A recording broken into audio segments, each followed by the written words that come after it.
Apropos of nothing really, and only semi related to the sermon today, I found this little soundbite when I was going through show prep, and it occurred to me that we had mentioned Dawkins coming around to being a cultural Christian a couple of weeks ago. So Occam's razor, this is Dawkins. So Occam's razor, Occam says you should choose the explanation that is most simple and straightforward. Leads me more to believe in God than in the multiverse, which seems quite a stretch of the imagination. I'll leave y'all to ponder the full ramifications of Dawkins saying that, but how about we just get on with the subject matter? I had planned on mentioning Sir Occam, William of Occam, no less. Occam's razor. No more things should be presumed to exist than are absolutely necessary, i.e., the fewer assumptions an explanation of a phenomenon depends on, the better the explanation. Those of you who need a little bit less wordiness or a little more of a layman's explanation, basically, when you've got a choice between possible conclusions based on the same set of facts, you go with the one that requires the fewest assumptions. Now, conspiracy types are going to kick this around back and forth all day long, and then sooner or later, someone's going to mention Hanlon's razor. Never attribute to malice that which is adequately explained by stupidity. And this is normally where I part with a lot of the stuff in the conspiracy crowd. The Tartarian mud flood people, the flat earth people, the people who attribute to conspiracy and malice that which is adequately explained by stupidity or incompetence. Malice requires intelligence, and that is sadly lacking. But sometimes there is a third factor at work. Because sometimes neither Occam's razor nor Hanlon's razor adequately can quantify exactly what's going on once we get to the truth of it. This can be observed in a number of things that are going on right now, not least of which is the Gaza protest going on at Columbia and a number of other Ivy League schools. Take a look behind the sign there. Is there anything in particular that you notice about the tents? Say, the fact that they're all brand new and one of only 3 different colors, as if someone with a substantial quantity of money, and probably not these university students' parents, because clearly they're not all shopping at the same sporting goods store. No, the same brand of tent in 3 different colors, all brand new, all show up at Columbia University at the same time. Is this incompetence, or is this malice, or is this something else? Notice that all of the Palestinian flags that you see on the same campus are new, brand new, as if someone had bought them in preparation for, say, supposedly organic and spontaneous protests that happen to break out at every major university in the country overnight over one particular element of U.S. foreign policy. Now, we could go into the chaos at the border and things like that. Obviously, these are a factor because when you've got the people who actually live under these flags and don't just fly them at a college protest streaming across our border unchecked, do we chalk that up to incompetence or malice? One could make a case for either. What do we say about this maggot, Kamani James, a member of this little protest movement who came out and said that all Zionists should be killed? Now, it occurs to me that conservatives were catching flack for supporting Israel, but not for supporting Israel, for not supporting Israel enough. Do you remember when they called Donald Trump an anti-Semite, the president that finally moved the United States Embassy to Jerusalem? No matter how you feel about that policy decision, One could hardly call it anti-Semitic. And yet the reaction of the press was swift and certain and scathing and excoriating. But this guy outright calling for the death of Zionists, oh, they're patting him on the back, aren't they? Is that incompetence or is that malice? And arguably the greatest evil facing the West right now. For the past several days, if you guys have been following my posts on Facebook, I was in attendance here. Starting on Thursday, when I got to meet General Mike Flynn and watch the documentary that was based around the royal shafting that he got. And I'm being very diplomatic in my choice of words right now. We'll get more into it later. But for the 2 days that followed, I was here. The Washington State Summit and training programs to end child exploitation and trafficking. Get in the fight. On Fire Ministries, Matt Shea, who has caught his own shafting and scathing over the years for having the guts to tell the truth. Are any of these scathings and shaftings the result of incompetence, or are they the result of malice? They would try to tell you that it's incompetence, that we made mistakes, that we didn't thoroughly research the facts before we made the comments. But how do you attribute the loss of 85,000 children minimum to incompetence? You could pass it off that way if you didn't know the facts. But I've spent the past 2 days getting beaten over the head with those facts, and they are jaw-dropping, to say the least. I had a pretty high bar going in. You guys who have followed the program for any length of time know that it was the depravity being visited on the kids that I spoke of in the last sermon before my epiphany. It was the evil being perpetrated against kids that brought me to the tipping point. You know that this has been in my wheelhouse for a long time. And yet, as high as that bar was set, I had no idea what I was walking into over the course of the past 2 days. I have alternatively cried, froze, vomited.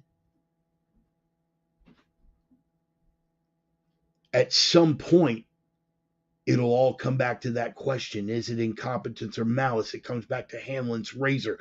Do we attribute it to malice or to incompetence? Human trafficking is the fastest growing criminal enterprise in the world. And unlike a bag of Coke that can only be sold once, you can sell a child again and again and again until that child dies. A fate which is far too common. And a fate which was revealed to me in no uncertain terms over the past 2 days that I had no idea the enormity, the gravity, or the ubiquity of. We can read these stats all day long, and it does not do it justice. We're beaten over the heads with facts like these to the point where we're almost desensitized to it. But these are some big numbers. 79,000 minors and youth victims of sex trafficking just in the state of Texas. Nearly 250,000 workers are victims of labor trafficking. Over 250,000 total victims of human trafficking. And look at the money involved. Qui bono? Who benefits? Are we making the call between malice aforethought or just simple incompetence? We can debate it all day long, but the debate becomes a moot point when you look into the faces of these kids, when you hear the stories from the mouths of the people who have been rescued from human trafficking. When you see pictures like this, shipping containers full of kids, and the propaganda ministry sloughs it off as tinfoil hat QAnon conspiracies.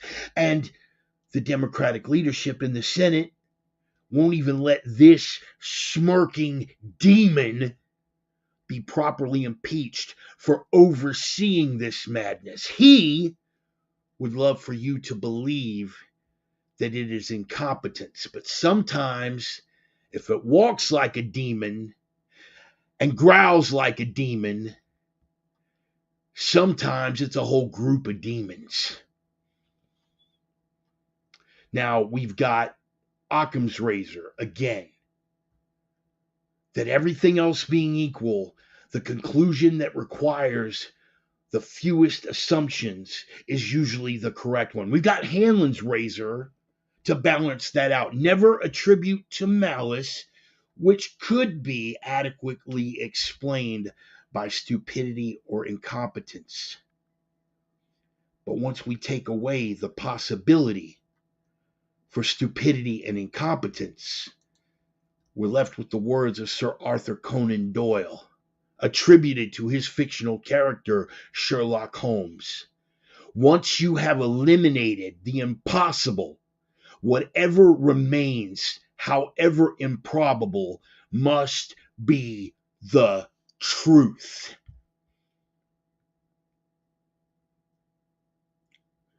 Only the most unreasonable and illogical human being, or an ideological zealot for the left, but I repeat myself, would find it the result of incompetence and not malice. And once you remove incompetence as a possibility,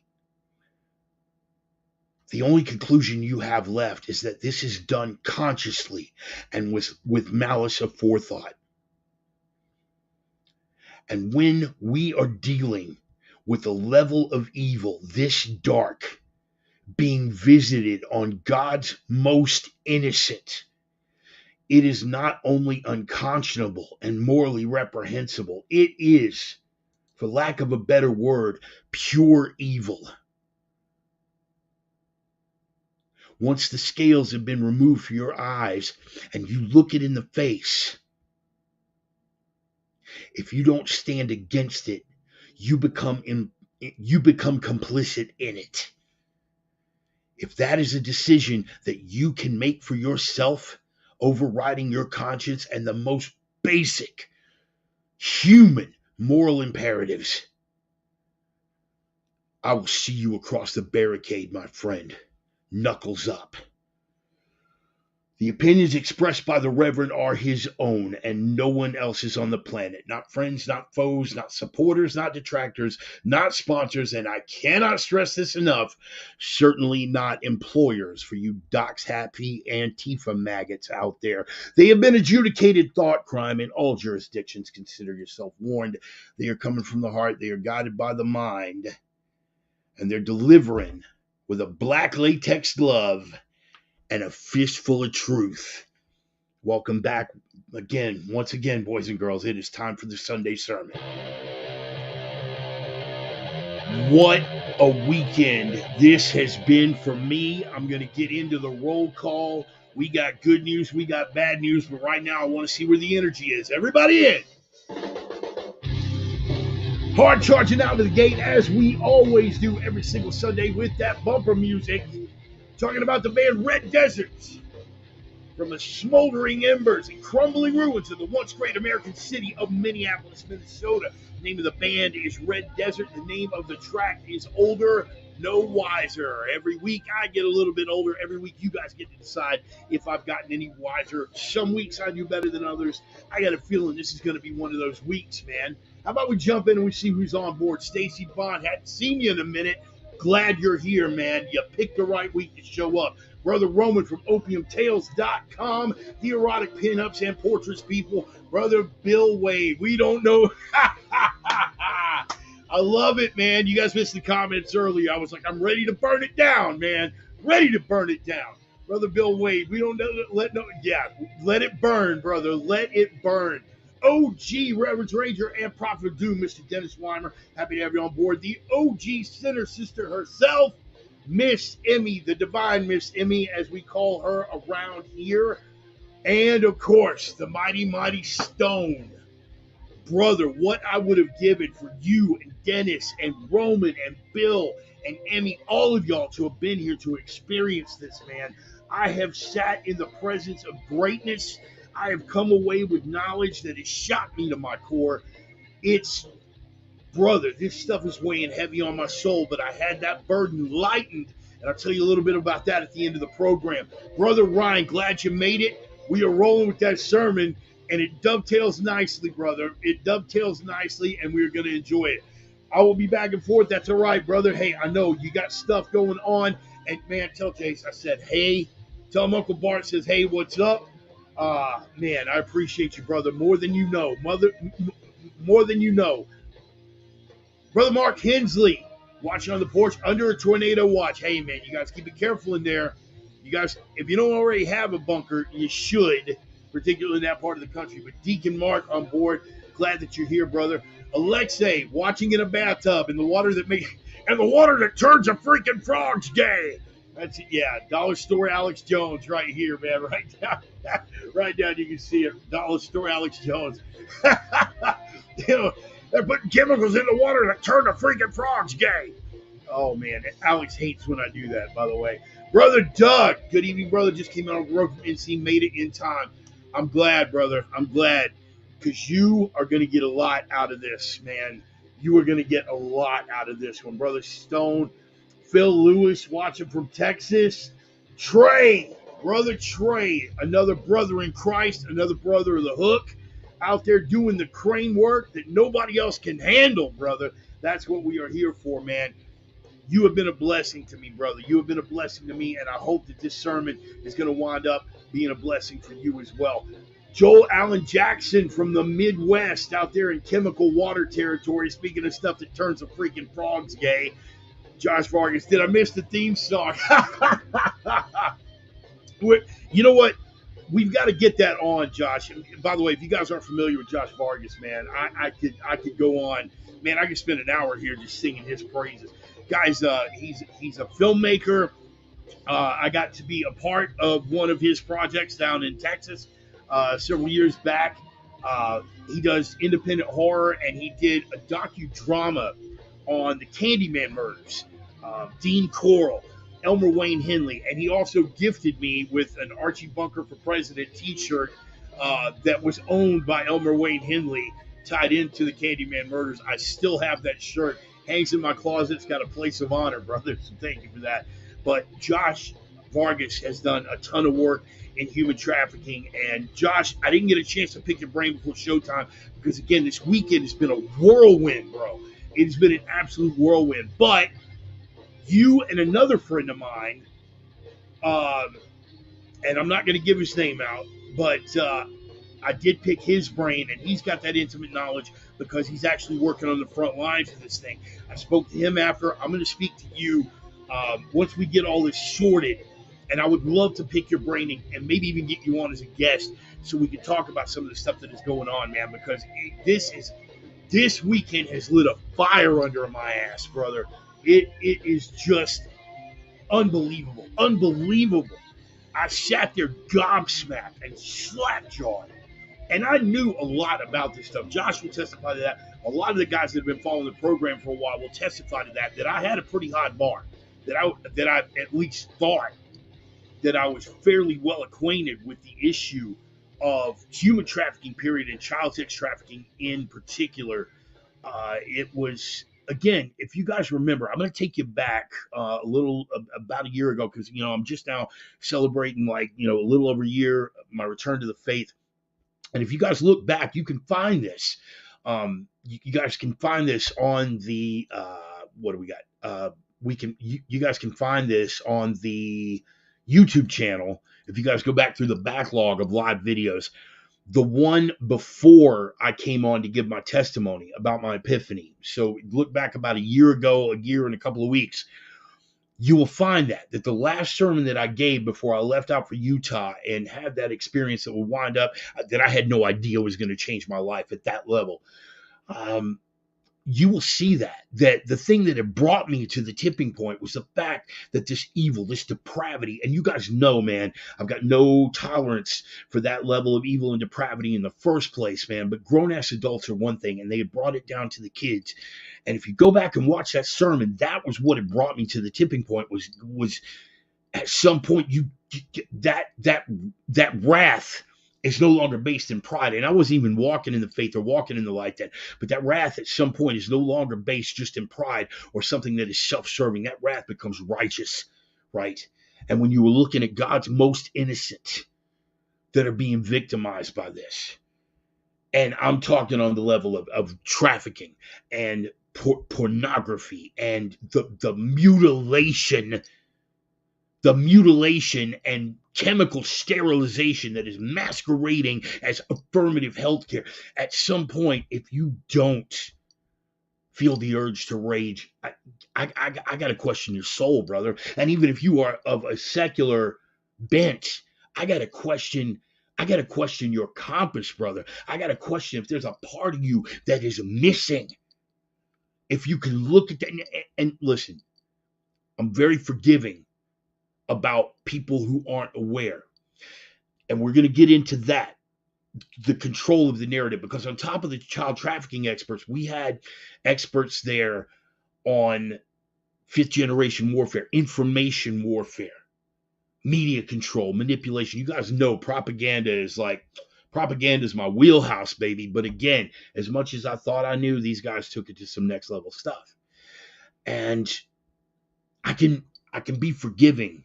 And in fact, as a Christian, we're required to a degree if you are ignorant of the stuff that is going on, or even if you've been deceived, right? Even if you've been deceived.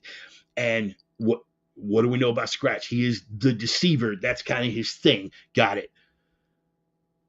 But his minions doing the work here, right?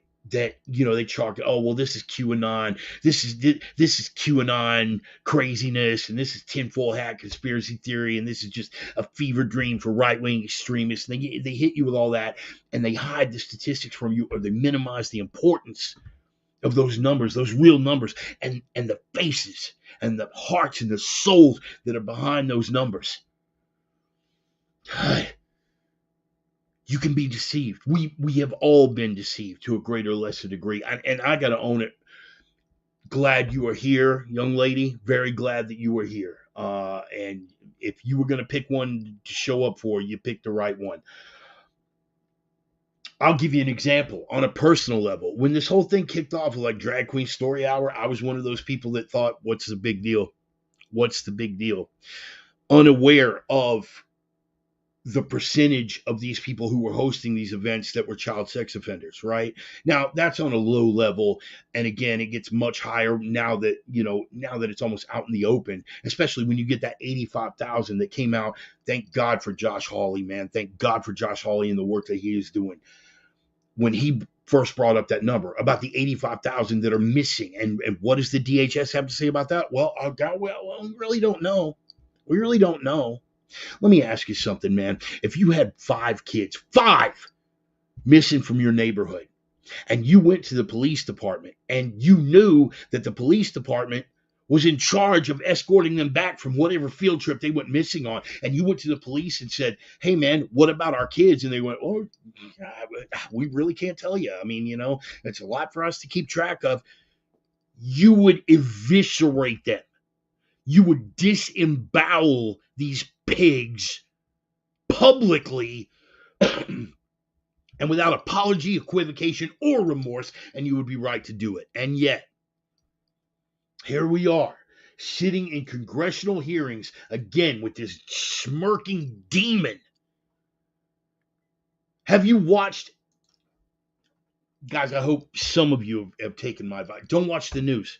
Don't watch the news. Watch C-SPAN. Because even if you're on something completely unrelated to what the day's news is, the propaganda party line, if you are watching hearings on C-SPAN, you are going to come away better informed because you're actually watching it while it's going on. And this, I'm really trying to get the language under control, man. I'm really, really working on it. Testing my limits. I've watched this guy in hearings. He has never answered a question. I would like to explain. Let me take the time, and he'll start filibustering, and he'll just go off on a thing, and you try to pin him down. Hawley is great at it. No, stop. No, give me a yes or no. No, I'm not going to let you. No, give me a yes or no answer. Grills him. Ted Cruz, same thing. He'll never give a proper answer, particularly when it comes to this child sex trafficking thing. Now, guys, the border is the border, right? And we understand the threat that is coming from our southern border and the different levels that it's coming from. But we are talking about, there's threats to national security, and those aren't even deniable at this point. In fact, the FBI is actually acknowledging it, being like, hey, saddle up. We could have some terrorist attack. Wow. I wonder how they could have gotten into the country, because only a month ago you were telling us that the border was totally secure. But now, okay, national security is one thing, but even that is a distraction. Ponder that for a minute. The possibility of terrorist attacks on United States soil is a distraction from something even darker. I'm on fire, man. I'm on fire. It's really interesting too, man, because Mr. Shea's church, Pastor Matt Shea, is literally called On Fire Ministries, and I was like, I didn't think anything of it. I didn't think anything of it this whole weekend, and here I am, man. Here I am. I'm almost afraid to touch my notepad because I'm gonna burn this whole place down. Let me get this out of the way real quick, because we got a couple things to cover before we get into the meetup. And I missed last week. I was emceeing a fight show that I want to say was very cathartic. I've known Tito Ortiz for, that had to have been 20 years now. Had to have been from back when he trained with Saul. He has become a staunch conservative, a devout man of faith, a devout family man now. Watching that evolution has just been beautiful, and touching base with him and getting to revisit, like some of the moments back in the day, it took me back to some much better days in my life, some much brighter days, and a beloved friend who is dearly missed every single day. But watching Tito's personal evolution has been a gift as well. So that was very cathartic. I'm sorry that I missed last week's sermon, but some of the stuff that I wanted to cover last week, we're going to be covering this week. I want to get a couple of things knocked out so we can get into all of that stuff. First of all, quick sponsor shout outs. Roman Riva and his lovely wife, Carrie, and Allie and Roxy, and all those other hot women that I'm forgetting about over at opiumtales.com. They are the erotic pinups and portraits people. Roman has always been one of the most creative people that I've known, and it's been a gift to be a friend with him. Back before the nerve damage, when I was actually able to play guitar, we were able to explore a lot of that together, man. And I'll never forget the days, like jamming with, me with a steady vodka bottle at the time, and smoking to the point where the smoke in the living room was like choking him out. Cigarettes though, man, wasn't really doing a whole lot of weed. Roman has been around for a long time in my life. He's been a close and dear friend of mine. We go all the way back to 1988. Anyway, he is utilizing his creativity now outside the musical format and has gotten into watercolor, and he's doing lots of really beautiful watercolor stuff. And he's written a book, From Dork to Pimp Daddy. You can find it, Roman Riva, on Amazon. And it is about his journey from basically Joe Schlub, musician guy, to a guy that gets paid by beautiful naked women for the privilege of painting these beautiful naked women. And it's all about his journey. It's going to make you want to be a better artist. So if you're not looking to evolve yourself a little bit, by all means, don't buy the book. But if you're looking maybe for a little bit of inspiration, hey, if he can pull this off, then I can do something in my life. Check it out. Roman Riva, From Dork to Pimp Daddy. It's available on Amazon. And I got to give a shout out. Let's not forget the testosterone-driven commentary over on opiumtales.com. So on Planet Bar, that's a trifecta. Got to give a shout-out to my Viking brothers, Casey and Dusty Tellison. Dusty, the pitmaster over at Nordic Smoke Barbecue, the only legit barbecue in the inland Northwest, period. End of statement, bar none. They are just about to roll out with the Viking Longship. They're going to have that smoker truck back out. So if you're in the Spokane market, look for them. Check them out on all their social media platforms. And Dusty's a pitmaster over there, and his brother Casey, war veteran, 0331, belt fed, loving, don't stop, brother. He was a machine gunner, and he's got a book out called Freaks of a Feather. And this book, and he'll be the first to tell you, this book started off as a suicide note.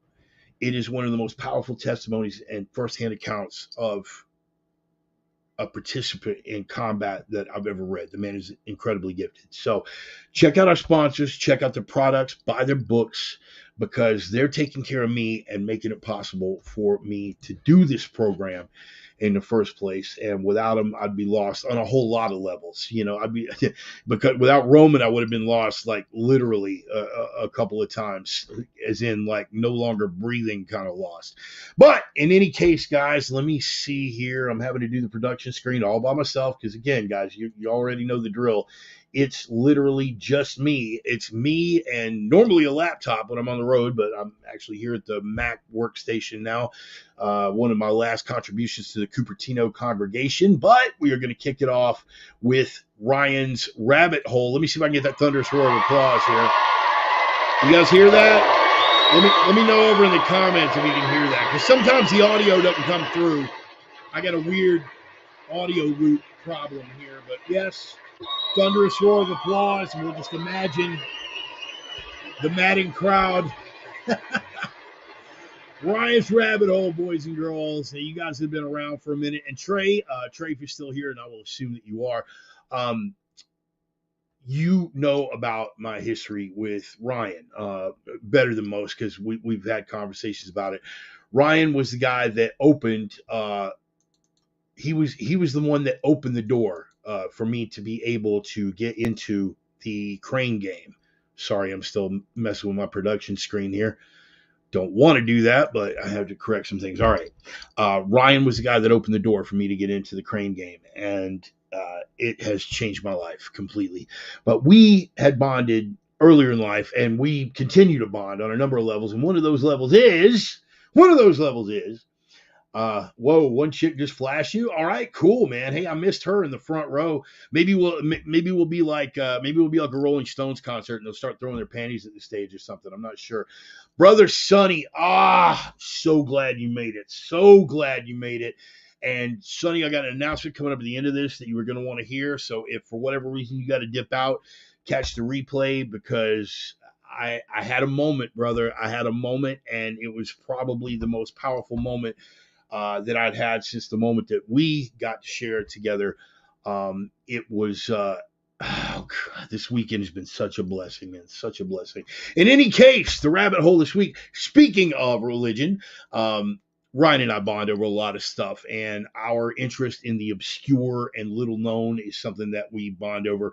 We are repositories of useless information, man. We've just got brains full of all this stuff, and generally, when we're not in each other's company, we got very few people to share it with. So, what the rabbit hole is something we started doing early on in the early days of the sermon, back when it was still the COVID cast, and it was basically my therapy, for all the frustrating stuff that was going on. It's just a little dip that we take off of. Sometimes it dovetails with what the sermon's about. Sometimes it does not. But it'll be a historical figure that you might not be acquainted with. It will be an historical event that you might not have heard of before. It'll be something esoteric or obscure, a very obscure philosopher, or a particular book that was left out of the Bible at the Council of Nicaea, or some catastrophic event. And anyway, we just want to take you off the beaten path a little bit and maybe open your mind. You know what I mean? Just something that you haven't been exposed to. Sometimes it goes with the sermon, sometimes it does not. But we want to make you a little more useful here, right? We want to keep you a little sharper here so you can step outside of those boxes, because we've all got that closed circle to a greater or lesser degree. And when we could drop something in your lap that you might not have heard of, it helps everybody to grow. And if you're not growing, you're dying, right? So this week, you guys are going to enjoy this one. It was the one that we were planning on doing last week before I got pulled off to do this show. And it is on St. Lawrence. And let me spell that, because there are a couple of different spellings, but for this purpose, it's going to be the Lawrence spelling, St. Lawrence. Now, what do we know about St. Lawrence? Well, first of all, what do we know about a lot of the saints and every single one of the apostles? They all died freaking horribly, right? I saw an interesting soundbite the other day, and it was from one of the participants in Watergate. And he says, I believe that Christ rose from the dead. I believe everything that they were saying. And the reason that I believe that is that you have 12 apostles that lived for 40 years and kept that story straight. Never once did they recant the story. And they were tortured and they were murdered and they were brutalized and they were imprisoned. And in 40 years, nobody broke. And the guy said, I was in Watergate and we only had 6 guys and it took like 3 days before somebody broke. So he said, I believe it. Okay, law of averages. Okay, and get back to Occam's razor, Hanlon's razor, whatever. St. Lawrence. Let me tell you a little bit about St. Lawrence. He fell out of favor with the Romans, shall we say. He lived in the 2nd century AD, and it was rumored that the church and that Lawrence in particular had a massive stash of gold. And at the time, the Roman prefect was a very, very greedy son of a bitch. He wanted it all.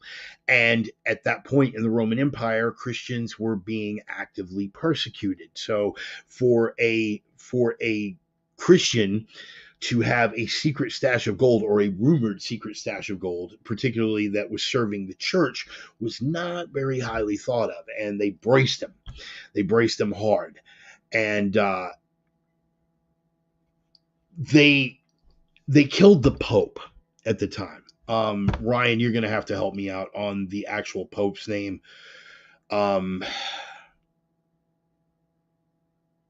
Was it Sixtus?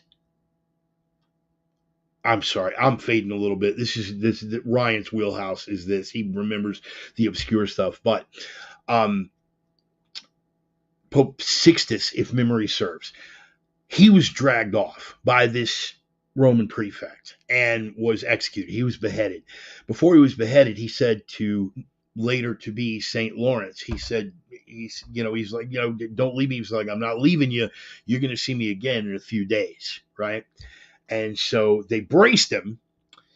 They braced Lawrence. Obviously, there was no information to give out, or if there had been information to give out, he wasn't coming off of it, which is a testament to his bravery, if nothing else. So we've either got a testament to his honesty or a testament to his bravery. But in any case, they said, hey, man, we could stone you to death. We could chop off your head.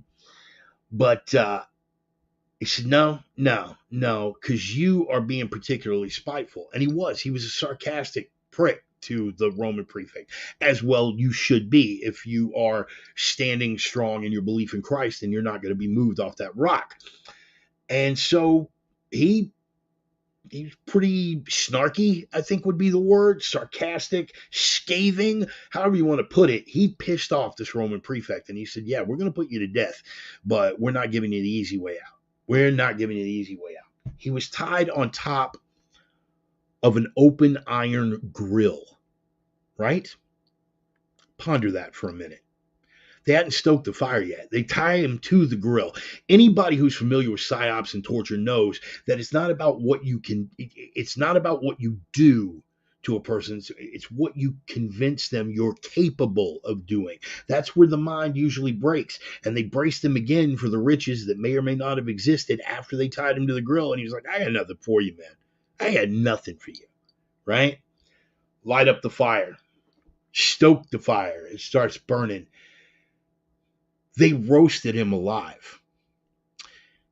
And while they were roasting him alive, Boss Man gave him so much strength and conviction that he joked with his executioners, right? At one point, he said, turn me over, I'm done on that side. This is a man who is being executed in one of the most horrific ways you can imagine. And he's laughing. He's laughing at these people. He says, turn me over, I'm done on that side. They flip him over. And supposedly his last words were, you can take me off, I'm done now. And then after he followed that, you could take me off the grill, I'm done now. And he followed that praying that all of Rome would convert to Christianity. He prayed that all of Rome would convert to Christianity and that faith would be spread throughout the world, right? So that is St. Lawrence. That is how he died. You want to talk about going out like a G. If you represent the boss man and you're carrying that cross on your shield, in the days to come and the fight to come, you might be called on. And I pray that if I'm to be martyred, I pray I have a third of that strength to be able to go out like that. But here's the kicker. St. Lawrence. All of the saints are saints of something. St. Lawrence, what do you suppose St. Lawrence became the saint of? Dying the way that he did, he became the patron saint of chefs and restaurateurs. I could not make that up, boys and girls. Now, I'm basically giving you the whole rabbit hole. There's not, but you should dive a little bit deeper. Find out if I'm correct on the actual Pope's name, first of all, and look into his story, right? Look into his story as he was coming up. Remember, St. Thomas Aquinas, right? Completely unrelated. St. Thomas Aquinas was kind of a dim bulb and kind of a fat kid when he was coming up through the ranks, right? And what was it? All of the other young acolytes called him to a window one time, told him something stupid was happening outside, like a pig was flying or something like that. And Thomas Aquinas went running over to the window. And of course, they all laughed at him. They mocked him for being stupid, right? And he said, it's not stupidity. It was easier for me to believe a pig could fly than it was for me to believe that my brothers would lie to me. Wow. Interesting little anecdote, but it speaks volumes about his character. If you dig a little bit deeper on St. Lawrence, you're going to find out some interesting things about his character as well. St. Lawrence, the patron saint of chefs and restaurateurs, tortured over an open fire, burned alive, and with the courage from the boss man carrying the carpenter's cross on his shield to go out like that. What a testimony to one man's strength of faith. Is that not absolutely incredible? So yes, St. Lawrence, that is your rabbit hole for the week.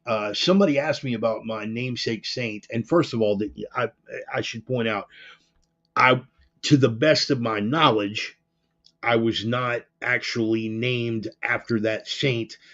My name coincides with that particular saint, but Saint Bartholomew, who I will hold as my namesake saint, whether it was a conscious decision to name me after him or not, was skinned alive. And according to legend, after being skinned alive while cradling his own skin, continued to preach Christ until they cut off his head. And I want you to ponder that for a minute. And you guys ever see the Hellraiser films? You guys ever see the Hellraiser films? I want you to imagine that for a minute. You got Pinhead, just sort of cruising through this material plane and walks up on that, right? A skinned alive man standing there preaching Christ, and you're Pinhead, ooh, the hell priest, spooky boy, and you walk up on that, we have such sights to... I have nothing, carry on. And then sulks off into the afterlife, sulks off into the darker regions of the afterworld. I don't know. I thought it was kind of a comical little visual, so we'll roll with that. Ryan's rabbit hole for the week, St. Lawrence. So how about we start hitting those bullet points one at a time? We already covered a little bit in the opener, Occam, Hanlon, and Sherlock Holmes, and we will be getting into that more later as we get into the trafficking end of it. But the shanking of a bishop, the persecution of a patriot, and the execution of an endgame. That's the first bullet point, and it's in 3 sections. First, we're going to go into the shanking of a bishop. I don't know if you guys have followed me on, right? How you doing, girl? I'm glad you made it out, sweetheart. Um, if you guys have followed me on social media for any length of time, you know that I'm a big fan of Bishop Marmari Emanuel. He's Greek Orthodox priest in Australia, and he was one of the first people at the height of the global pandemic to say, no, I'm not closing my church. You can go to hell. This is tyranny. We are Christians. We are going to stand on the strength of our faith. I mean, think about it. If St. Lawrence can lay there joking as he's being roasted alive on an open grill, you know, if he can do that for the faith, what is it for us to risk a respiratory virus with a 99.8% survival rate? And there was a guest minister, right, it was appalling, and we're going to get into that. There was a guest minister today at On Fire Ministries, and this gentleman from Oklahoma, and he went on a tear because he was one of the few that kept his church open. Pastor Matt Shea, On Fire Ministries, one of the few people that kept their church open through the whole thing. Federal government be damned. You are not going to tell me. And that is another thing, again, a roundabout way, another thing that brought me back to the faith. I say that before my epiphany, the carpenter had been speaking to me for at least 3 years. Why do I say 3 years? I'm sure it was longer than that. But I say 3 years because that was the first thing that really stood out in my memory. I had lunch out in West Texas. I was working a wind farm out there, and I had lunch with an old friend who'd always been a devout man of faith. And it was early on. It was like past Easter. And Cyril said to me, he was like, if you would have told me a year ago that a government, any government, would tell the church that they could not hold service on Easter and that the church would have listened, how crazy is that? And that was one of the first bullet points that I remember where Carpenter was saying, you paying attention? I was hearing, but I wasn't listening. In any case, oh, yeah, baby, I'm hearing about the weather down there. That's the wife, Charlie, on board. Hi, honey. Glad you can make it in for a minute. Isn't she beautiful? Take a look at that. Hey, look at that bottom corner. That young lady right there decided to give her heart to this damage case. I'm blessed beyond words. In any case, getting a little off task here. Bishop Marmari Emanuel was in Australia. The lockdowns were even worse. Out of all of the countries in the civilized world, Australia came closest to a police state behind this debacle of a joke of a pandemic. And Bishop Marmari Emanuel stood in the face of that, and he said, no, I will not. I will not close my church. We stand on the strength of our faith. He was persecuted, prosecuted, would have been executed had the state had their way.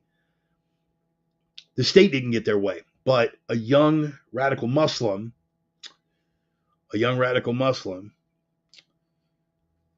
nearly got his way. Wasn't very long ago. A couple of weeks. Oh, big shout out. Iron Infidel for the Battle Bottle. You guys, they're not a paid sponsor of the program, but I really, really love this product, so I give them props every time.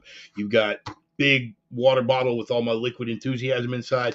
You got a spot for your wallet. You got a spot for your cell phone. You got a spot for your keys. So if you don't feel like dragging a whole gym bag in and just going out and doing a workout in the park, this is a good little accessory to have.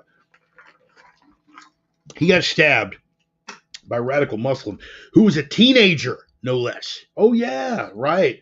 Yeah, don't you just love it when they say, well, oh, no, we got to try him as a juvenile, because that's what would happen over here. It doesn't matter what you do, equity-based sentencing and bail reform and all that kind of good stuff. They would have released him on his own. In Houston, they would have turned him loose on his own recognizance. Anybody who lives down there or in any major blue city, you already know that. This is a fact, not open for debate. Yeah, but what about sit down, shut up, you're wrong. Thank you, done.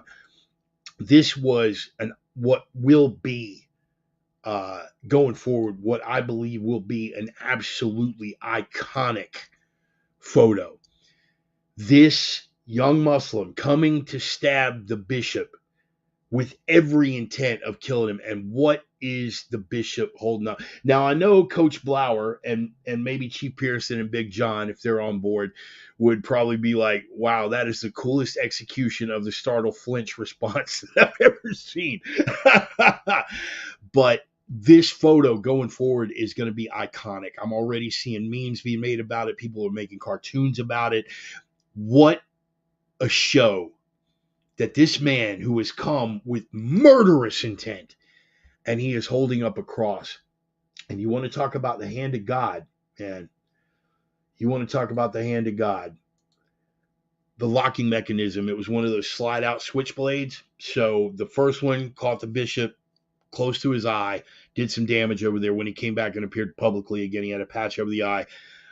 And if you watch the video of the attack, he's just, just coming down with it, just that hammer fist down on him.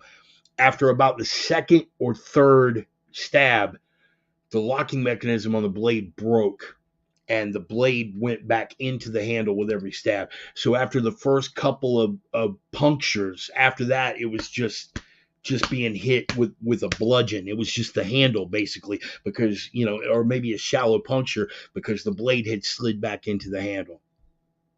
And those were the ones that would have killed him, because if you watch the video, first one comes down, catches him across here, and then there's another one over kind of on the side by his ear, and he turns his head away, and those next three are like raining right back here close to the brainstem.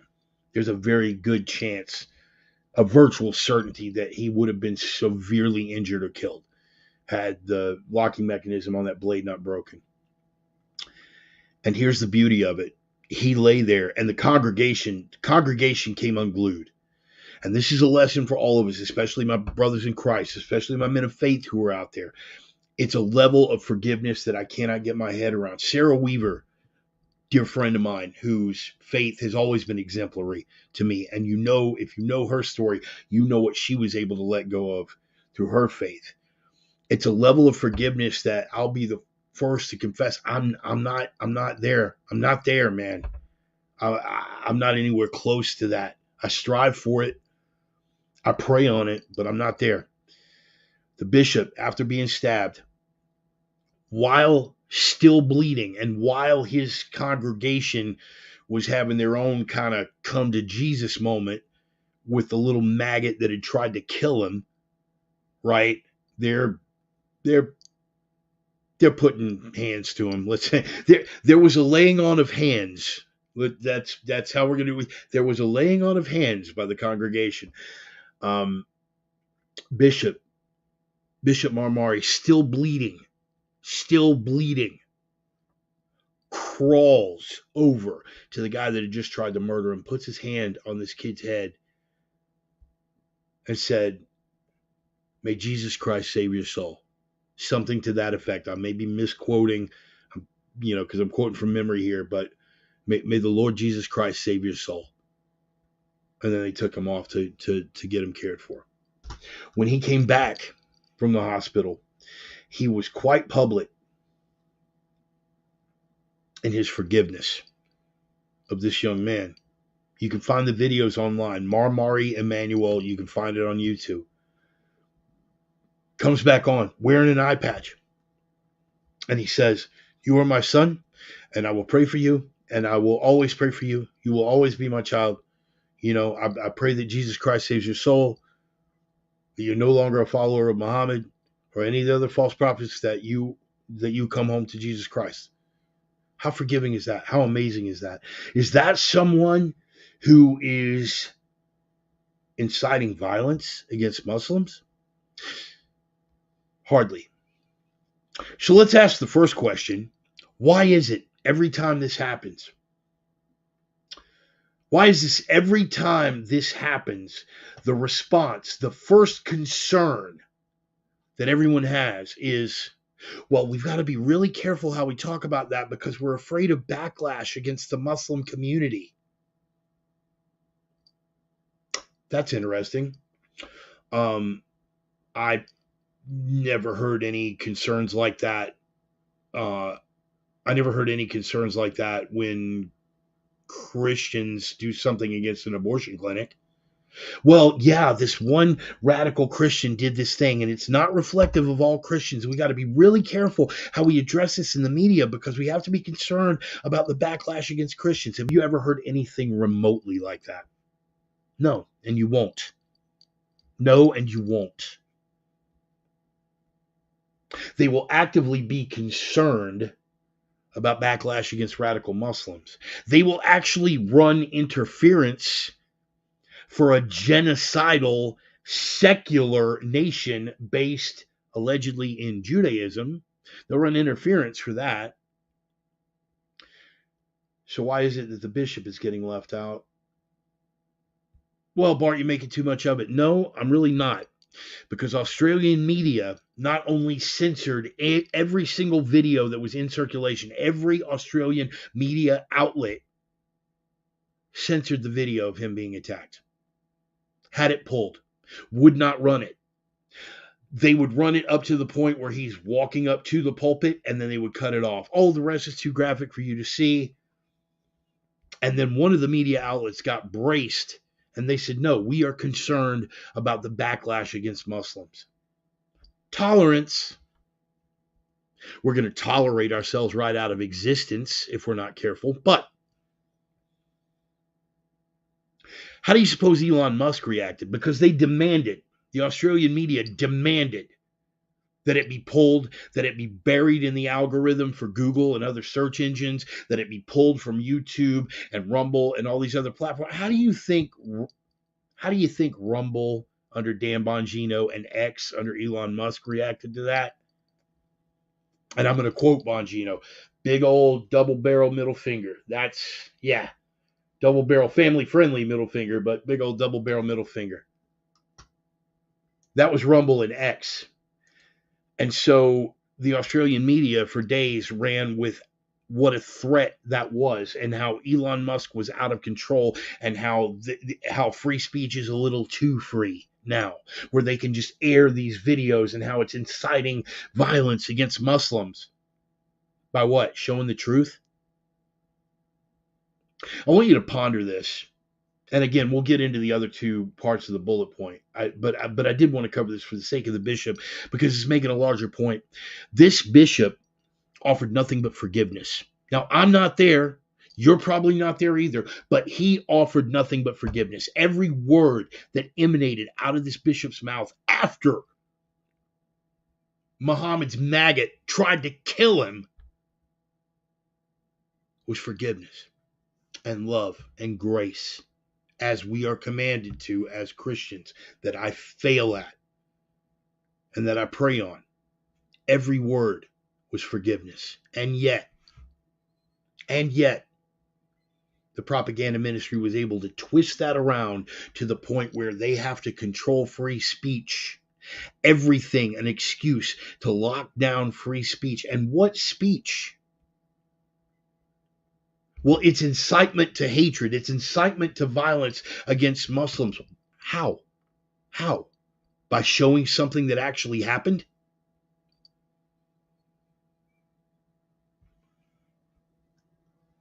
Saying these things against Israel is anti-Semitic. Talking about all the horrible things they're doing in Gaza. But how? How? By showing videos of something that actually happened? Guys, I am no friend of the Palestinians. None. Not even the so-called innocents in Gaza. Not a single Muslim nation will take in refugees from that region, because they know that Hamas and the Palestinians are one. One. Inextricably linked. What about the innocent children? And I'm all about the innocent children. I wish we could pull every child out of there, but understand that we are dealing with a culture that starts inculcating children and training children to hate and to commit violent actions from the time they're old enough to understand spoken language. I would that we could pull every single child out of there right now. Unfortunately, we can't. I'm no friend of the Gazans and Palestinians, is basically what I'm saying. However, the IDF, caught time after time after time on video, killing people that are unarmed and walking away, totally violating the rules of engagement. And you're going to tell me I can't show that because it's inciting anti-Semitism? If the truth will kill it, let it die. What was it Jefferson said about the truth? There's not a single fact on this earth that I would wish unknown to every single man, woman, and child walking. I'm paraphrasing because I'm probably paraphrasing badly, but that was the general gist of it. If it happened, it is a fact. What kind of fact, though, people? What kind of fact? Come on, guys. We know the hashtag. Bishop Marmari Emanuel is guilty of presenting hate facts. He's not, but the media have saddled it on him. And when he came out speaking forgiveness, they saddled it on Elon, and they saddled it on Bongino and everyone over at Rumble and anyone who depicted and showed a live videotaped event that actually happened. What is a hate fact for you guys that are unfamiliar with the hashtag? A hate fact is something that is ODP. That's another hashtag that I got. ODP. Objectively, demonstrably, and provably factual. ODP. You down with ODP? Yeah, you know me. Objectively, demonstrably, provably factual. It is a fact, but it presents an individual or a group in a bad light. Like, say, a 15-year-old radical Muslim trying to stab a bishop to death. That legitimately happened, but showing it is going to incite hate against Muslims, so it's a very, very bad thing. Got any Pitbull fans on the feed? No, you know what? I'm not even going to do that. I'm not even going to tip that hornet's nest. 13 do 50. There's a hate fact, right? And I'll let you do your own homework on that. You can't say it. When you let people dictate the narrative, and we're going to get more into that later, because I spent, good Lord, man, I spent the whole weekend with Joseph and with Boone and with Mike. We're talking subject matter experts in fifth generation information warfare. And this is where that gets dangerous. Hey, if you want to feel about it any way you want to, right? You think that opinion's bad or you think that opinion's dangerous, we got to shut that guy up and whatever. You and I will never agree. You will never agree. Never agree. If you are an enemy of free speech absolutism, then you're an enemy of the Rev. I don't care how hateful it is or who it's directed at. What about threats of violence? That's different law, Sparky. Different law. Getting back to really quick, because this is related. Kamani James. This little maggot, Columbia University, he was one of, and I want you guys to look that up, spelled Khymani James, Kamani James. I want you to look it up, and I want you to find a video of his interview where he's talking openly about Zionists don't have a right to live, that Zionists are white supremacists, which is really interesting considering that we were accused of white supremacy for being negative against Zionists only a year ago. Funny how that works, but again, hashtag. But you know what? We got a hashtag for that one too, and it's called intellectual gymnastics. There you go. But ultimately, we're going to choke them with this. Going to choke them with a big chunk of truth cock. Kamani James, look up that interview. He's saying some really, really hateful stuff. What he is saying is butting up against inciting violence, because he's not preaching forgiveness. He's outright saying that this demographic, that demographic, including Zionists, white supremacists, fascists, racists, do not deserve to live. So you're not actually saying, I think we should kill them all. Oh, but wait, then he jumps the gun and says, I haven't murdered any Zionists yet, but I may have to kill some Zionists. Look at the interview yourself, right? I wouldn't shut this guy down. He's been booted from Columbia University. Oh, what a double standard. You guys are all about free speech. Let me tell you something. Defending Palestine. First of all, you were not saying anything defending Palestine. You were saying you want to murder people that disagree with you. All right. But even assuming the consequences are not coming from government. No government came in and shut you down, Mr. James, whose pronouns, by the way, are he, she, they. So government didn't come down and shut down him, her, them. No government took an action against them. A private institution did. They're a state-funded university. I care a plumber's. I could not care less that they're a state-funded university. I'm really trying here, people. I'm trying. I got the F-bomb just sitting there like, ah. Whew. They're a private university. They are a privately owned institution, and they can make whatever rules they want. Isn't that what you were telling us when they were shutting down conservatives and media for expressing the wrong opinion? They're a private company. They can do what they want. They're a private university. They can do what they want until it comes back to revisit you. The left would not know a principled argument if it bit them in their sanctimonious ass. But that will cover the shanking of the bishop. Because it wasn't just Marmari Emanuel that took that. Marmari Emanuel handled it with grace befitting a saint. And took that opportunity where he could have righteously incited violence. You know, his congregation rioted after they pulled the bishop out and had him on the way to the hospital. His congregation rioted. The Australian police had to drag the suspect inside the building and barricade the doors, and they were beating down the doors and smashing out windows. They were going to tear this little maggot limb from limb. So if you wanted to incite people, you could have done it then, or you could have done it when you came back from the hospital and went, you know what, I am declaring a holy, while wearing your eye patch, I am declaring a holy war against Muhammad's minions and the jihad Johnnies. Kill them all. Let God sort them out. Actually, the quote is, kill them all. God will easily recognize his own, but that's a rabbit hole for another day. He got on and had the opportunity to preach violence. He preached forgiveness. And they accused him of inciting violence. Meanwhile, in the States, we have someone literally inciting violence. And as soon as Colombia barred his entry, you have the media running cover for him. I didn't see their enthusiasm for free speech in Charlottesville.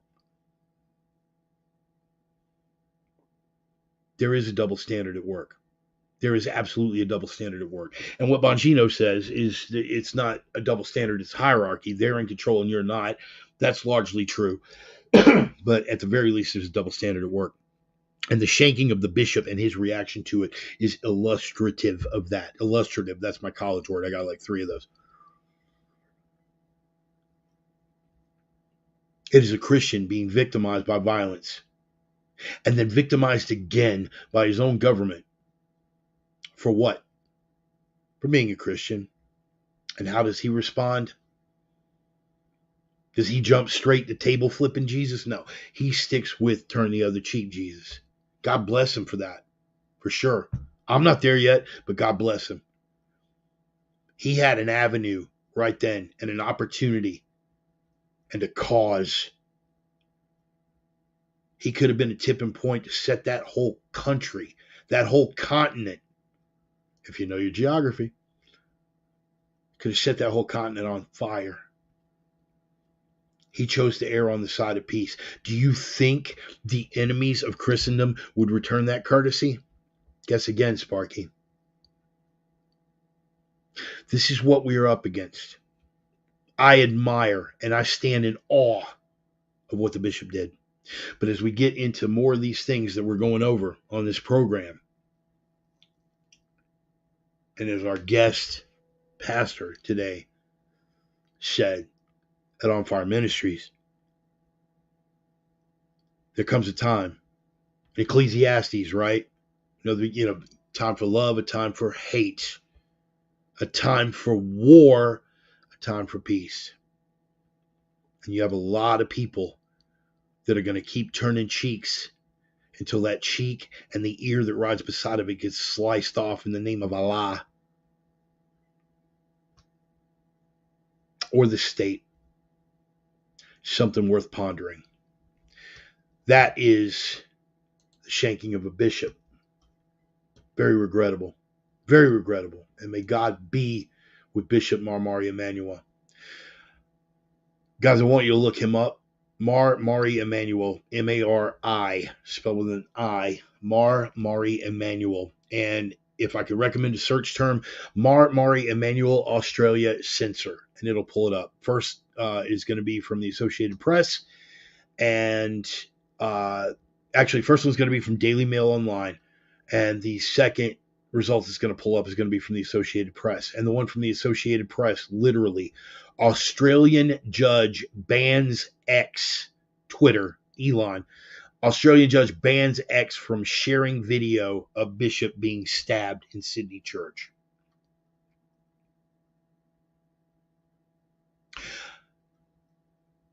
I bet they didn't try to block his speech once they found out he was speaking mercy.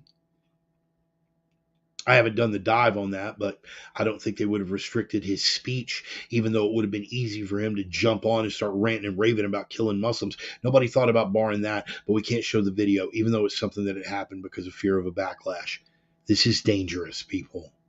Controlling the narrative is everything. And when I get into these notes, some of the stuff that we went over this weekend, you're going to see a little bit more of that. That was the shanking of the bishop. Look that up. I want to get with you on this now. That was the shanking of a bishop. The bullet point that follows that was the persecution of a patriot. And guys, I'm gonna give you something real quick. I'm gonna put this link down. I'm gonna put this banner down at the bottom. You guys can see this right there. I want you guys to take note of that. Write it down. General Michael Flynn. And I'm going to show you some pictures from that. This is the if you go to the website, that's the screensaver that you're going to have. I don't know how much you guys know about General Michael Flynn. I went Thursday thinking that I was just going on Thursday, thinking that I was just going to meet the general, thinking that I was just going to get to see the documentary. And it turned into a much bigger weekend, and we'll get into that in a minute. But this is myself and the general. This is his amazing sister, his absolutely amazing sister, Mary Flynn O'Neill. We call her Mother Mary. She was there. She was there for like the remainder of the weekend. All of the stuff on the human trafficking and the child sex trafficking, she coordinated all of that. It was fantastic. I got to meet this young lady. This is Lara Logan. You guys have followed conservative media at all, you guys may or may not be familiar with Miss Lara Logan. I will say absolutely without equivocation, I will say that she is the best boots on the ground journalist of an entire generation. This woman has been under fire. This woman walks it like she talks it. She has covered stories that other people have tried to bury, and sometimes covered stories at the expense of them trying to bury her. She's amazing, and you should check out her work. And I will say this at the risk of offending my other newsgirl crush, Shay Bradley, but Lara Logan is even more striking in person than she is on television. But what gets me about Lara is her mind and her courage, and she's amazing. And I got to meet her husband as well, Mr. Joseph Burkett. We'll get to that in a minute. This is Pastor Matt Shea. Matt Shea and On Fire Ministries hosted the event. And some of the people who were featured there, this is Mike Smith. He is a gentleman that directed another documentary film that you should check out. His first one was called Out of Shadows, and this was called Into the Light. I got to meet and pick his brain a bit. He directed those two films, and you should check them out. Go to that website. You'll be able to see Out of Shadows for free on that website. And it goes into controlling the narrative and media manipulation and propaganda. So, the minute he started talking this stuff, you've definitely got my attention. And I was there for that. This is Boone Cutler. Boone is a subject matter expert and a leading authority on fifth generation warfare and information warfare and psyops, as is Miss Logan's husband, Mr. Joseph Burkett. Here's a picture of me and Mr. Burkett, the third night of the program at the closing panel. What were we there for? At first, what we were there for, we were all there to meet the general. We were all there to meet the general. We were all there to meet the general and hear his story. General Michael Flynn has one of the most storied histories in the United States military as a general and a combat veteran. And he was a man who was beloved by his troops and trusted by his troops. Had not a single flaw on his record. Not one. Not one. Was a registered Democrat. As terrifying as that sounds, was a registered Democrat. And as such, was nominated by then President Barack Obama to a high-ranking position in national security. Here's what he didn't understand. You're dealing with people like James Clapper and other closet commies that are working on the, and John Brennan. John Brennan and James Clapper, closet commies working on the inside of the deep state. And he was appointed to that position because he carried authority. He carried credibility.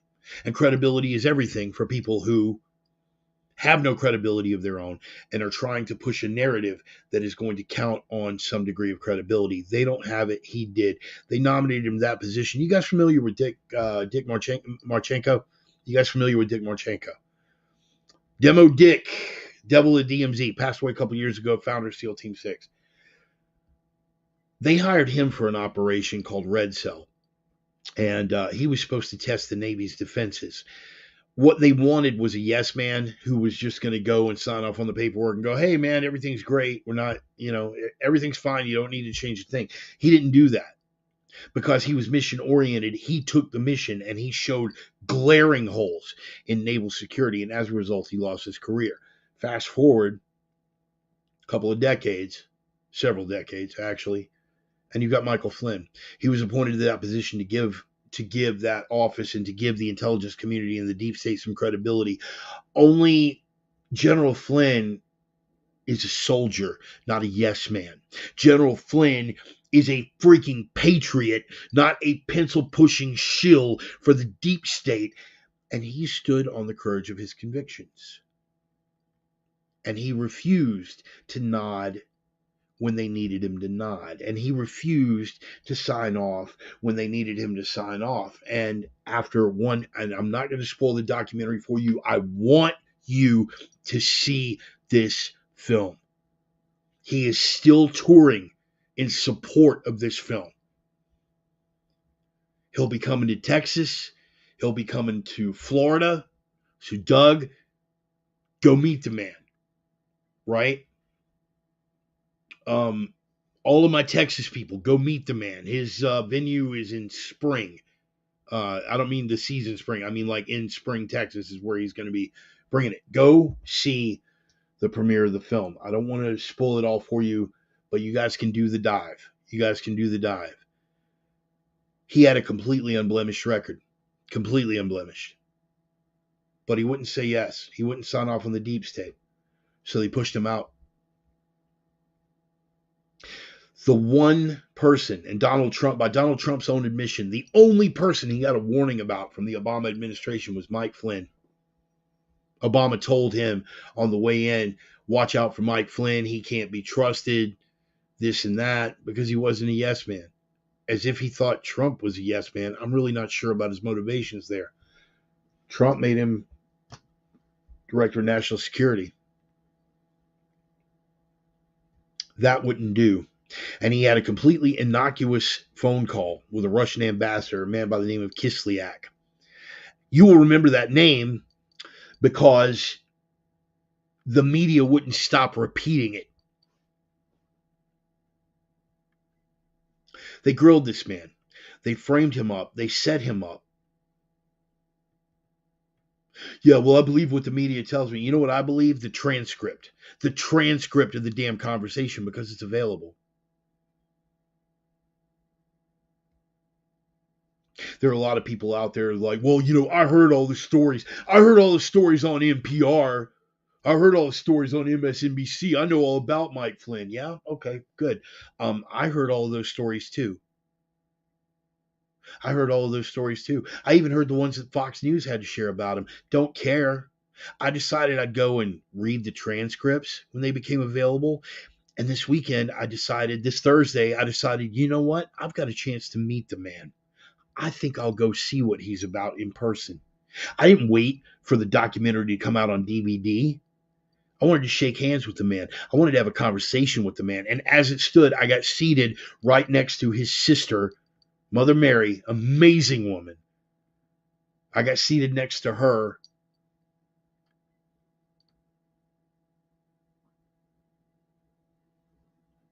And we're crying. She's crying. I'm crying.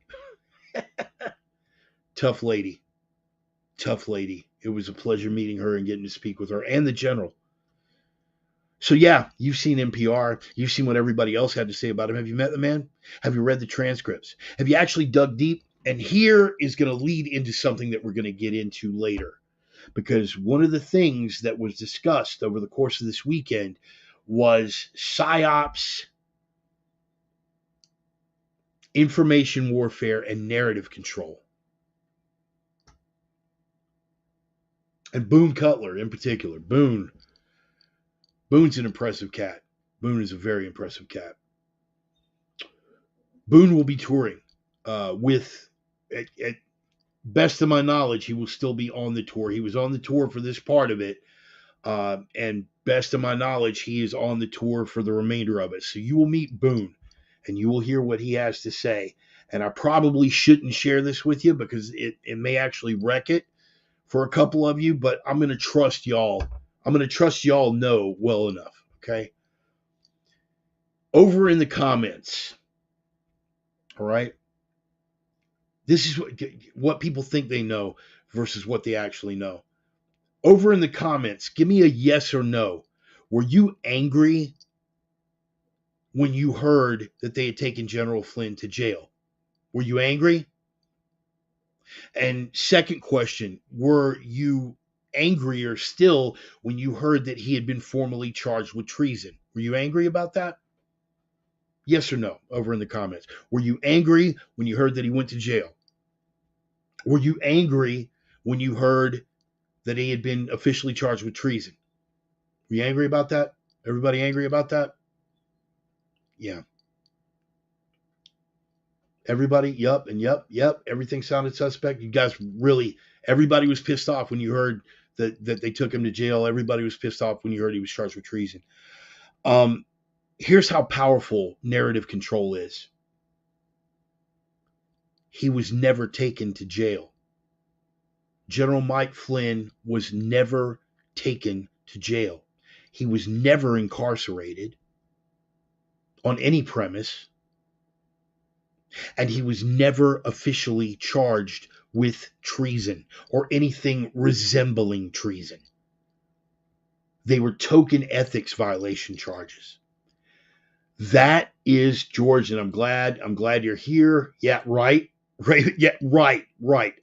You see what I'm saying? And I'm glad you're here. He is an honorable officer. But everybody who answered yes, and this is something that Boone did at the beginning of the program, right? And I seriously had to check myself because I was like, wait a minute, I don't, how do you I don't. That is the strength of narrative control. Because here you are on the side of right and decency. Here you are on the side of General Flynn, on the side of patriotism, on the side of America, on the side of the West. And yet, the media never said that he was charged with treason either. Well, they said, no, they didn't. Go back and look. Do a deep dive on this. And feel free if you find that I am incorrect in this. But they never out and out stated that he was charged with treason. And they never out and out stated that he went to jail. And here we are, supporters of General Flynn, knowing what kind of man he is and knowing what kind of character he holds.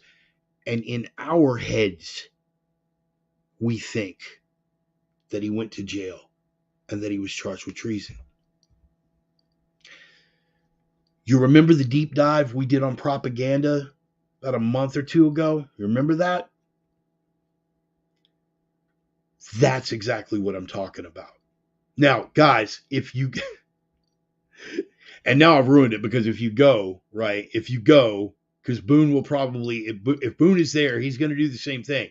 He's going to try to trip you up. Just keep your hand down, but don't tell anybody else. And I want you to look around that room. When he asks those questions, I want you to look around that room and see how many hands go up. Isn't it though? Isn't it though, hun? Isn't it? That is an eye-opener. So I know you guys hear me ranting and raving about propaganda and narrative control and framing. How many times Reverend Bart drinking game, every time you hear me use the word framing, take a shot, everybody dies of alcohol poisoning, man. This is how powerful it is. They never outright said he has been taken to jail. They never outright said General Mike Flynn has been charged with treason. Never anywhere in the media did they say that. But because of the way that they presented things, and because of the way that they framed the stories and their choice of words, and they know what they're doing, that's what makes it sinister, people. They know what they're doing. They know exactly what they're doing. They got in your head. Time to time, they got in my head. No one is immune. So when I tell you that every time I pray for discernment, know that I am not kidding. I am not exaggerating. Yes, sir. They do have that propaganda down. I want you guys to, let me see, who else have I got? Because there's people that I'm missing here. There's people that I'm missing. Yeah, and Joseph Burkett, there's another one. And he actually met his wife, Laura Logan, in a combat zone. His specialty was psychological operations and information warfare. And we got to sit through that panel and listen to him and to Boone and to Mike. And I got to converse with each of these men privately, not as in-depth as I would have liked to, believe it. Because I mean, hell, man, just Boone, if I would have had it in me to do it, I would have drug his big ass off and just said, look, bro, we're having dinner, my nickel, and you are at my disposal for the next 3 hours because I want to know everything. But the presentations that were given were dramatic enough. And that is why Boone in particular is on tour with the general. The general took a grilling. And here's where it gets even worse, guys. Again, I want you to see the documentary. You need to see the documentary to realize exactly how bad it was. But when they realized that their case against the general was slipping, they put together a half-ass case with some very serious charges against his son and basically braced him. The media said he was a traitor. The media said, well, he pled guilty. Why did he plead guilty? Not just because he was trying to save his son, but his own attorneys had been compromised. So the people he was counting on for legal defense basically said, you should really take this. You should really take this, Mike. It's the only way you're going to keep your son out of jail. His son, amazing young man too, by the way. They're all in the documentary. They cover the whole story.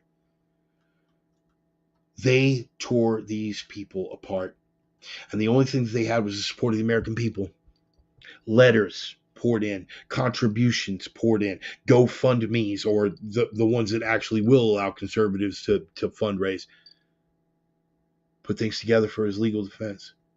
He got a good attorney. And the Department of Justice, here's the great part. If you want to turn that around on your liberal friends about the strength of the narrative, ask them if they were upset when they heard that the charges against General Flynn had been dropped. Because that did happen. That's right. Department of Justice dropped the charges against Mike Flynn, and it gets even better. Donald Trump, no, you know what? I'm not going to spoil that for you.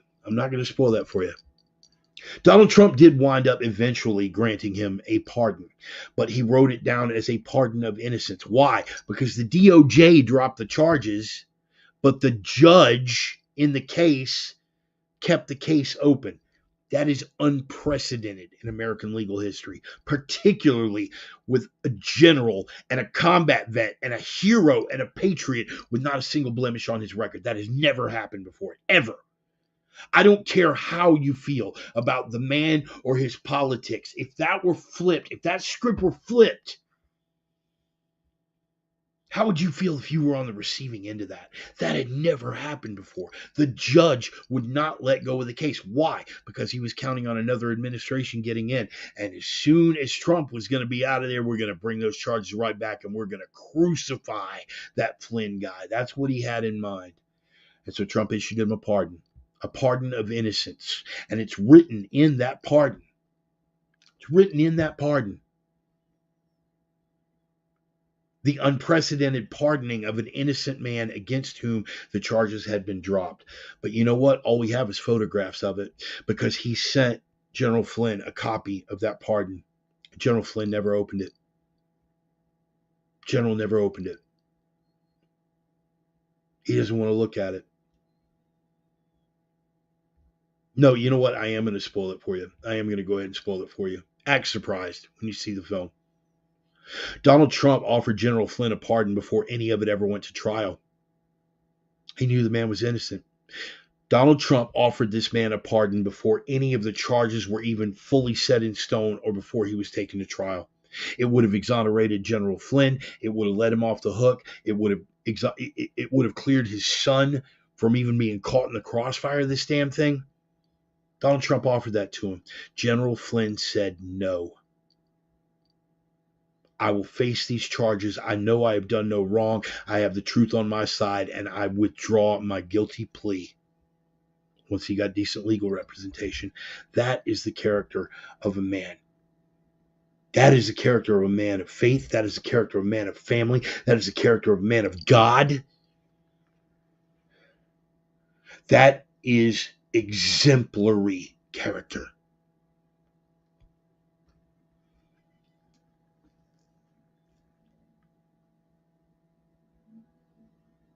And they crucified him, figuratively speaking.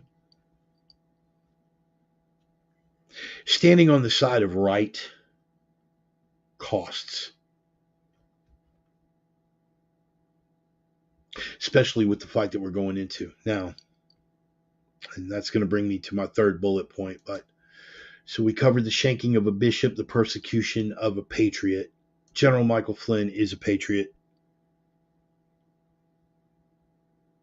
a man of deep faith, a legitimate patriot of the highest order. And I will venture to say that I wish we had 100 such men across the board in leadership positions in this country, everywhere from the Oval Office all the way down to lower level bureaucracies. Just give me 100 and scatter them at random and watch the changes that can be made. I say all that to say this. We have seen the face of the enemy in an angry 15-year-old stabbing a Christian bishop, and the regime being concerned about backlash against the attempted murderer. We saw the face of the enemy, and we saw the face of the people that enabled the enemy. And what they did to General Mike Flynn, we saw the face of the enemy, the deep state. And keep in mind, this is while Trump was in office. If you think that Darth Cheeto is going to save you, guess again. Donald Trump did everything he could, but his hands were tied on a whole lot of levels, and he had a whole lot of the wrong people advising him. Hopefully, when he gets his second term, that will not be an issue. Hopefully, he got schooled a little bit during that first term. I wish that the general would have hung in there. I wish that when Bannon and those other maggots were asking for his resignation, that he would have stood firm and said no.